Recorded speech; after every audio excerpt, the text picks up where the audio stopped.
માંગરોળ વિસ્તારમાં અલગ અલગ માનવજાતને નુકસાન થાય તેવા ડુપ્લિકેટ દૂધ અને ઘી બનાવટ કરી બજારમાં ઠાલવવામાં આવે છે અને નાના મોટા તમામ વેપારીઓ ડુપ્લિકેટ ઘી અને દૂધના વેચાણ કરી લાખો રૂપિયા કમાય છે।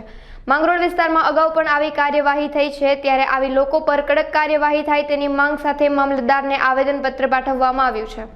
મારું નામ સુભાષ જાટિયા છે, દૂધ ઉત્પાદક સહયોગ અને વિકાસ મંડળનો પ્રમુખ। આજે અમે અહીંયા મામલતદાર કચેરી માંગરોળ ખાતે આવ્યા હતા અને બધા પશુપાલકો વતી એક મામલતદાર સાહેબને આવેદનપત્ર આપેલું છે।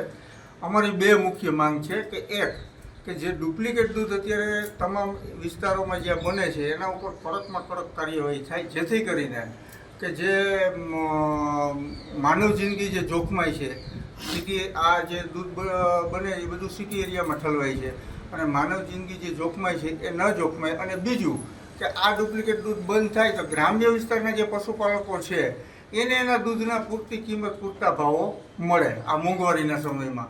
અને બીજો મુદ્દો અમારો એવો છે કે અત્યારે બધી જગ્યાએ દૂધનો ભાવ નક્કી કરવા માટે ઇલેક્ટ્રોનિક ફેટ ટેસ્ટિંગ મશીનનો ઉપયોગ થાય છે।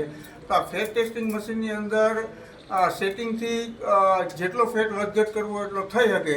તો આ જે ચોરી છેતરપિંડી પશુપાલકો જોડે થાય છે તો એના માટે કયો ડિપાર્ટમેન્ટ જવાબદાર કે કાર્યવાહી કરી શકે। આ બે મુદ્દા જો વ્યવસ્થિત રીતે થઈ જાય કમ્પ્લીટ તો ગરીબ માલધારી પશુપાલકોના ઘરમાં રોજથી વધારેમાં વધારે 25-50 રૂપિયા 100 રૂપિયા કાયમી રોજના વધારે જવાના ચાલુ થાય। એટલે આ માટે અમે મામલતદાર સાહેબને આજ મળ્યા હતા અને સાહેબે અમને બાંહેધરી આપી છે કે ડુપ્લિકેટ દૂધ ઉપર કડક કાર્યવાહી કરવામાં આવશે અને જે ફેટ ટેસ્ટિંગ મશીનનો પ્રોબ્લેમ છે એની કલેક્ટર સાહેબે વાતચીત કરી અને આગળ વિગત અમને જણાવશે।